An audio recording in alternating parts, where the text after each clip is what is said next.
Shalom bagi kita semua. Perkenalkan, nama saya James TH Semajuntak dengan NIM 712018-276. Di sini saya akan memaparkan terkait teologi dan komunikasi.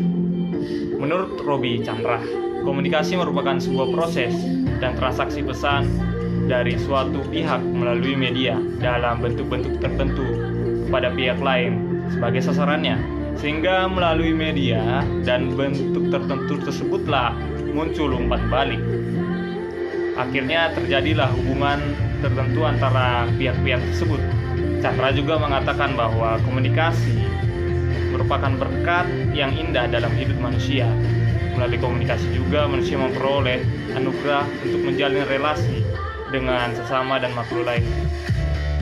Refleksi saya dalam mempelajari ilmu teologi dan komunikasi yakni saya sangat banyak mendapatkan ilmu tentunya, terlebih khususnya yang pada awalnya saya pahami bahwa komunikasi itu sifatnya sangat sempit, tetapi ternyata komunikasi itu sangat luas cakupannya, dan komunikasi dan teologi juga saling berkaitan satu dengan yang lain.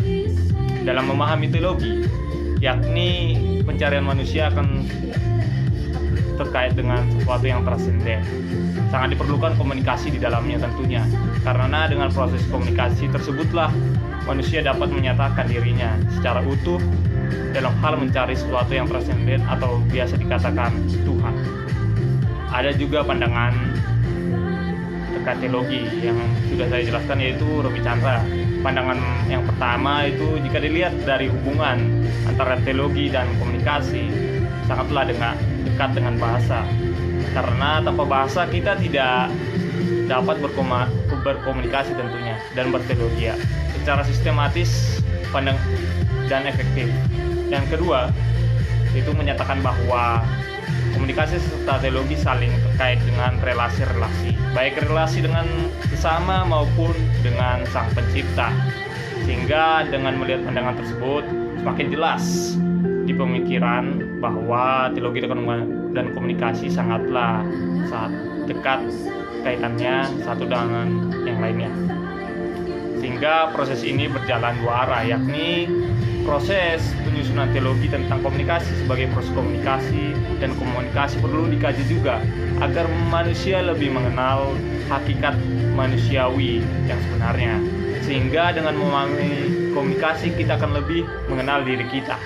Ternyata jika ditelusuri lebih dalam lagi mengenai komunikasi, dapat kita pahami bahwa komunikasi dapat diartikan sebagai dua landasan utama, yaitu baik komunikasi verbal maupun non-verbal. Sehingga dengan pengertian tersebut, komunikasi merupakan suatu bidang ilmu yang sangat terkait di dalam kehidupan manusia. Baik secara sadar maupun tidak sadar, kita telah melakukan suatu proses komunikasi tentunya. Setelah memahami makna kedua tersebutlah dapat dimengerti bahwa teologi dan komunikasi sangat terkait satu dengan yang lainnya. Dan perlu kita ketahui bahwa Allah melakukan penciptaan dengan dimulai dengan berkomunikasi terlebih dahulu, yakni jadilah ini, jadilah itu. Dari pandangan ini dapat dikatakan bahwa ciptaan tidak akan terjadi bila Allah tidak berkomunikasi terlebih dahulu.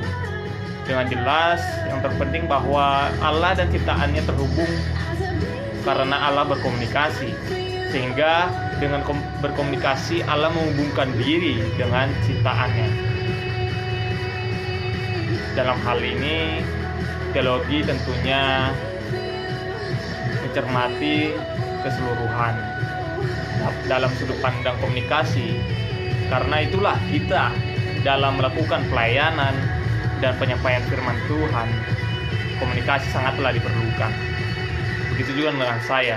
Setelah saya mempelajari teologi komunikasi, saya telah bisa melakukan pendekatan, yaitu dengan melakukan teologi dan komunikasi yang bermuara pada teologi komunikatif.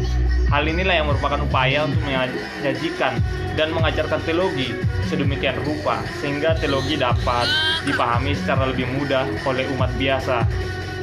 Ungkapan-ungkapan yang digunakan juga haruslah menjelaskan dan menyebarluaskan firman dengan baik kepada umat-umat yang tidak terlalu paham dengan teologi dan komunikasi. Harus dipahami juga dengan baik bahwa orang awam tidak akan mengetahui hal-hal yang tidak pernah mereka dengar. Dengan itulah kita harus menjelaskannya dengan singkat, padat, dan jelas tentunya. Oleh karena itu, patutlah kita menggunakan komunikasi dengan tepat dan bijak. Sekian dari pemaparan saya.